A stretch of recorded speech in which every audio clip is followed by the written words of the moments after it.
And welcome back to the next video of accounts Adda. आज है हमारी वीडियो नंबर 128 और उसमें हम जो पढ़ने वाले हैं वो है फाइनेंशियल स्टेटमेंट एनालिसिस। यानी कि आज हम जो पढ़ेंगे वो है हमारा थ्योरेटिकल चैप्टर।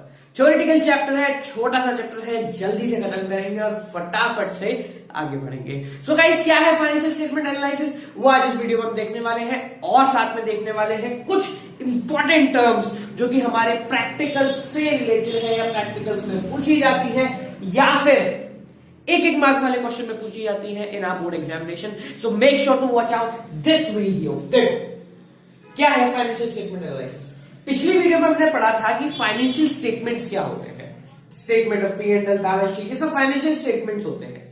अब हम बात करते हैं to analyse the financial statement कि कंपनी ने जो फाइनेंशियल स्टेटमेंट बनाए हैं उनसे कुछ आउटपुट निकालना। अब जो बैलेंस शीट बन गई उस बैलेंस शीट से पता क्या चला, जो स्टेटमेंट ऑफ P&L बन गया उस स्टेटमेंट ऑफ P&L से कंपनी को क्या फायदा हुआ या वो बनाने से क्या मतलब है उसको बनाने का। Statement of P&L, balance sheet, इनको बनाने का क्या मतलब है या इससे कंपनी क्या क्या चीजें निकाल सकती है, वो होता है financial statement analysis. So it is a systematic process of analysing the financial information in the financial statement and to understand and take economic decisions. यानी कि उन फाइनेंशियल स्टेटमेंट्स की मदद से हम अपनी कंपनी की फाइनेंशियल कंडीशन को समझ पाए कि कंपनी में क्या चल रहा है, कंपनी की कैसी हालत है, कंपनी की प्रॉफिटेबिलिटी कितनी है, कंपनी कितना क्रेडिट टाइम दे रही है, कितना उसको डेब्ट कलेक्शन पीरियड है, ये सब पता लगा पाते हैं हम थ्रू फाइनेंशियल स्टेटमेंट। और फिर उसके बिहाफ पर, उसकी मदद से हम कंपनी की आगे की प्लान्स और पॉलिसीज को बनाते हैं। सो फाइनेंशियल स्टेटमेंट एनालिसिस का मतलब कि फाइनेंशियल स्टेटमेंट को समझना और उनसे कुछ इकोनॉमिक चीज या उनसे कुछ इंफॉर्मेशन टेक आउट करना। ठीक है, अब देखो कौन कौन से चीजें हैं जिनके थ्रू हम फाइनेंशियल स्टेटमेंट को समझते हैं। तो द टेक्निक्स और टूल्स कौन से फाइनेंशियल स्टेटमेंट एनालिसिस के, पहला है कंपैरेटिव स्टेटमेंट। क्या होता है ये हम नेक्स्ट चैप्टर में पढ़ने वाले हैं। कॉमन साइज नेक्स्ट चैप्टर में पढ़ने वाले हैं।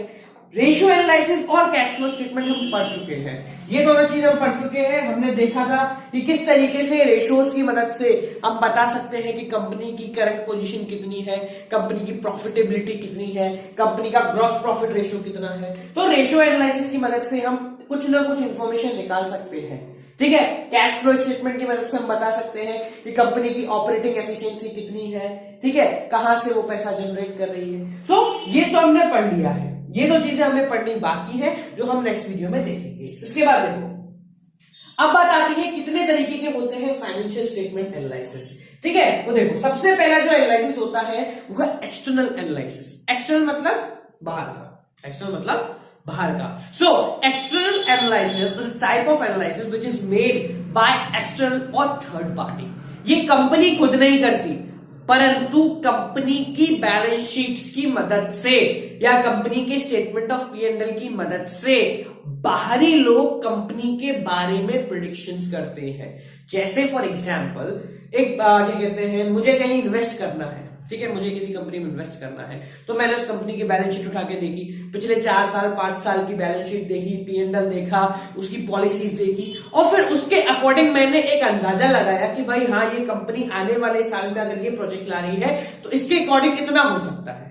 तो ये क्या हुआ, ये एक्सटर्नल एनालिसिस हुआ। I am not directly connected to the company. मैं ना तो कंपनी का मेंबर हूं, ना ही कंपनी का बोर्ड ऑफ डायरेक्टर्स या उसके अंदर काम करने वाला वर्कर हूं। मैं एक थर्ड पार्टी हूं जो कि एक एनालिसिस निकाल रहा है on the basis of published information. यानी जो कंपनी ने बैलेंस शीट या स्टेटमेंट ऑफ P&L पब्लिश किया है उसकी मदद से मैं एनालिसिस कर रहा हूं, तो इसको हम बोलते हैं एक्सटर्नल एनालिसिस। इसके बाद आता है तुम्हारा इंटरनल एनालिसिस। क्या होता है इंटरनल एनालिसिस, इसका जस्ट अपोजिट है। जब कंपनी के मेंबर्स कंपनी की इंफॉर्मेशन को यूज करके एनालाइज करते हैं, यानी कि ये सारी चीजें, ठीक है, कंपनी की बैलेंस शीट की मदद से हमने कैश फ्लो स्टेटमेंट बना लिया, रेशियो निकाले, ठीक है, प्रॉफिटेबिलिटी जज कर दी, कैश फ्लो पोजीशन जज करी, कंपैरेटिव बैलेंस शीट बना दी, यानी कि पिछले साल के अकॉर्डिंग इस साल क्या हो रहा है, क्या होने वाला है। तो जब कंपनी के members, managers, board of directors, यानी कि कंपनी के मेंबर्स अपने फाइनेंशियल स्टेटमेंट से, फाइनेंशियल स्टेटमेंट मतलब बैलेंस शीट, पी&एल, ये सब, इनकी मदद से कुछ आउटपुट निकालते हैं, कुछ रिजल्ट निकालते हैं, तो हम उसको कहते हैं इंटरनल एनालिसिस। ठीक है, इसके बाद हमारा आता है थर्ड, हॉरिजॉन्टल, डायनामिक और टाइम सीरीज एनालिसिस। इसको टाइम सीरीज भी बोलते हैं। अब क्या होता है, जैसे कंपनी ने अपने पिछले 5 साल की बैलेंस शीट को कंपेयर किया या पिछले 3 साल की बैलेंस शीट को कंपेयर किया और उसके अकॉर्डिंग पता लगाया कि हमारी प्रॉफिटेबिलिटी या हमारे जो बैलेंसेस हैं वो कितने अच्छे हैं, या पिछले 3 साल के स्टेटमेंट ऑफ पी&एल को उठा के देखा और एक चेक करा कि भैया हमारा प्रॉफिट किस रेट से बढ़ रहा है या हमारा प्रॉफिट क्यों कम हो रहा है और अगर बढ़ रहा है तो क्यों बढ़ रहा है। सो हॉरिजॉन्टल, डायनामिक या time series analysis is a type of analysis in which the different years are compared, यानी कि अलग अलग साल के फाइनेंशियल स्टेटमेंट को कंपेयर किया जाएगा और उसके कंपैरिजन के अकॉर्डिंग कुछ एक आउटपुट या कुछ एक रिजल्ट निकाला जाएगा। सिंपल है। नेक्स्ट है वर्टिकल, जिसको बोलते हैं स्टैटिक एनालिसिस। स्टैटिक एनालिसिस मतलब एक ही साल का एनालिसिस, यानी कि जब एक ही साल के फिगर्स को लेके हम एनालिसिस करते हैं, रेशो निकालते हैं इसी साल के एसेट्स और लायबिलिटी का या कुछ भी, और ऑफ अ पर्टिकुलर ईयर, तो हम उसे कहते हैं वर्टिकल या फिर स्टैटिक एनालिसिस। समझ में आ गया? अब इसके बाद कुछ चीजें आती हैं हमारी, जो कि है सबसे पहला है अपना इंट्राफर्म एनालिसिस। इंट्राफर्म एनालिसिस क्या होता है? Inter-firm analysis. ध्यान रखना, ये दो चीजें हैं, इंट्राफर्म एंड इंटरफर्म। इसके बीच में क्या है, कंफ्यूजन हो जाता है हमारा। ठीक है, प्रैक्टिकल में आपसे पूछ लेंगे भाई इंट्राफर्म क्या होता है। ठीक है, ये वो चीजें हैं जो कि हम छोड़ देते हैं। अब क्या होता है समझना, इंट्राफर्म एनालिसिस का मतलब एक ही फर्म के अंदर, यानी कि मेरी कंपनी के अंदर मैं एनालिसिस कर रहा हूं अपने फाइनेंशियल स्टेटमेंट का, ठीक है, कि पी&एल कितना बढ़िया है, करंट एसेट्स, करंट रेशो, यानी जब एक ही फर्म मैं खुद का कंपैरिजन खुद से ही करता हूं तब वो कहलाता है इंट्राफर्म, यानी फर्म के अंदर ही एनालाइज करना। ठीक है, उसके बाद आता है interfirm. Interfirm analysis is a type of analysis to know about the competitor and to know कि हम दोनों में से, मेरे और मेरे कॉम्पिटिटर में से बढ़िया कौन है। यानी कि जब 2 या 3 या 2 या 2 से ज्यादा कंपनीज के बीच में, एंटरप्राइजेस के बीच में कंपैरिजन किया जाता है तो उसे हम बोलते हैं इंटरफर्म एनालिसिस। इंटरफर्म एनालिसिस के थ्रू ये बता पाऊंगा कि भाई जैसे फॉर एग्जांपल ले लो जियो और एयरटेल, ठीक है, इन दोनों के बीच में कंपैरिजन हुआ, जब इन दोनों के बीच में होगा तो वो कहलाएगा इंटरफर्म। और जब जियो खुद के पास्ट एक्सपीरियंस के या पिछले साल इस साल के बीच में कंपेयर करेगा तो वो कहलाएगा इंट्राफर्म। सो जब एयरटेल और जियो के बीच में कंपैरिजन हुआ तो उससे पता लगेगा किसके कस्टमर ग्रोथ ज्यादा है, किसकी सेलिंग ज्यादा हुई है, किसका प्रॉफिट मार्जिन ज्यादा है। तो ये क्या है, ये बताता है कि मेरे और मेरे कॉम्पिटिटर के बीच में कितना डिफरेंस है या हम दोनों में से कौन बेटर है। तो it is known as interfirm analysis. जब किसी एक स्पेसिफिक सेट ऑफ स्टेटमेंट को लेकर, यानी कि जब हम कंपैरिजन करते हैं तो उसको हम बोलते हैं क्रॉस सेक्शनल एनालिसिस। क्या बोलते हैं? Cross sectional analysis. इसका मतलब दो फर्म के सेम स्टेटमेंट ऑफ पी&एल, मेरा भी और उसका भी, ठीक है, उन दोनों के बीच में जब कंपैरिजन होगा तो उसे हम बोलेंगे क्रॉस सेक्शनल एनालिसिस। ठीक है, इसी का एक और नाम। समझ में आ गया? अब देखो, सबसे पहले अब कुछ चीजें हैं जैसे कि भाई कैसे करते हैं एनालिसिस। ठीक है, कैसे करते हैं? देखो सिंपल सी मैं पूछता हूं कैसे करेंगे एनालिसिस। जैसे फॉर एग्जांपल मुझे पता लगाना है कि मेरी ग्रोथ कितनी है पिछले साल और इस साल 11th और 12th में कितनी ग्रोथ है। तो मैं क्या करूंगा, सबसे पहले सब जो इतनी कॉम्प्लेक्स है दिमाग में, भाई ये रोज रोज का तो कंपैरिजन नहीं करूंगा मैं। क्या करूंगा, 11th का रिजल्ट देखा, 12th का रिजल्ट देखा, तो सबसे पहले मैंने क्या करा, रीअरेंजमेंट ऑफ फाइनेंशियल स्टेटमेंट, यानी फाइनेंशियल स्टेटमेंट से काम की चीजें निकाल के रख ली। ठीक है, उसको जितना सिंपल में बना सकता उतना सिंपल कर दिया। उसके बाद करना पड़ेगा उसका कंपैरिजन, पिछले साल से इस साल में कितना कंपेयर हुआ। ठीक है, दोनों को रख दिया साथ साथ। फिर एनालाइज, उससे फिर एनालाइज किया, हाँ भाई ये 15% मेरा इंक्रीज हुआ है, और फाइनली वो 15% इंक्रीज हुआ उसका क्या मतलब है, उससे निकाला इंटरप्रिटेशन। इंटरप्रिटेशन का मतलब क्या आउटपुट आया, भाई मैं पहले के मुकाबले ज्यादा पढ़ने लग गया, ठीक है, इंटरप्रेट कर लिया मैंने, मैं पहले के मुकाबले ज्यादा नॉलेज आ गई मेरे अंदर, ये क्या है, इंटरप्रिटेशन। ठीक है। सो फाइनेंशियल स्टेटमेंट का एनालिसिस कैसे किया जाता है, ये बहुत ही छोटी सी चीज है, बहुत रेयर है कि कहीं पूछेंगे। बस पहले क्या करना है, पहले सिंप्लीफाई करो, यानी कि rearrangement of financial statement, then comparison, उसके बाद एनालाइज करना है, और फाइनली इंटरप्रिटेशन करना है। ठीक है। अब जो हमारे इस चैप्टर में कुछ चीजें रह जाती हैं वो मैं आपको बताता हूं। देखो क्या है, कुछ ऐसा खास तो है नहीं, बस ये है कि भाई जैसे देखो फाइनेंशियल स्टेटमेंट किस काम आता है, फाइनेंशियल स्टेटमेंट के एनालाइज क्यों करते हैं बताओ। मैंने बोला कि मैं स्टेटमेंट ऑफ P&L से कुछ निकालूंगा आउटपुट, बैलेंस शीट से कुछ आउटपुट निकालूंगा, तो मैं क्यों निकाल रहा हूं, इसका कोई रीजन तो होगा। मैंने चैप्टर पढ़ा, तो भाई रेशियो पढ़ने का या रेशियो सॉल्व करने का क्या मतलब है, क्यों कंपनी करंट रेशियो निकालती है, क्यों कंपनी कैश फ्लो स्टेटमेंट बनाती है, क्यों कंपनी लिक्विड रेशियो निकालती है, क्यों कंपनी ग्रॉस प्रॉफिट रेशियो निकालती है, क्यों निकालती है, क्योंकि उससे उसको रिजल्ट मिलता है। क्या होता है, उससे उसको रिजल्ट मिलता है। अब रिजल्ट किस तरीके का मिलेगा, फॉर एग्जाम्पल जैसे कंपनी ने देखा कि भैया हम क्या कर रहे हैं, हमारा ग्रॉस प्रॉफिट रेशियो इंक्रीज हो रहा है, तो इससे रिजल्ट क्या मिला कि कंपनी की प्रॉफिटेबिलिटी बढ़ रही है। ठीक है, तो रेशियो का क्या काम है, या क्या फाइनेंशियल स्टेटमेंट एनालिसिस का क्या काम है, ये बहुत सारे काम देता है कंपनी को, या बहुत सारे फायदे प्रोवाइड कराता है, इससे बहुत सारी इंफॉर्मेशन निकल के आती है। ये बताता है कुछ कैश फ्लो स्टेटमेंट अगर कंपनी का अच्छा है तो ये बताता है कि हाँ भैया कंपनी में अगर मैं इन्वेस्टर हूं तो मैं इस कंपनी में लगा सकता हूं पैसा, तो इन्वेस्टर को एक सिक्योरिटी कार्ड प्रोवाइड कराता है, थप्पा प्रोवाइड कराता है।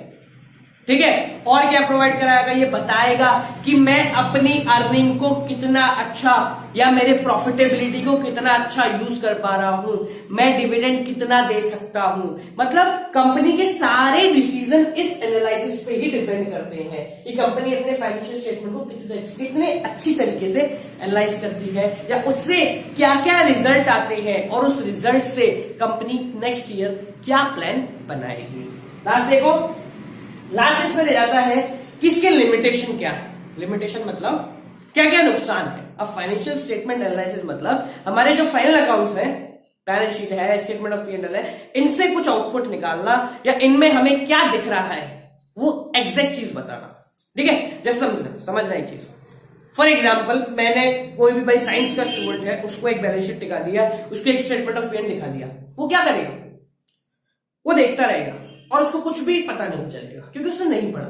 इसके अपोजिट मैं उसी स्टूडेंट को बस इतना बता दूं कि इस कंपनी ने इस साल 10 करोड़ रुपए का प्रॉफिट कमाया है, तो वो 1 सेकंड में समझ जाएगा ना।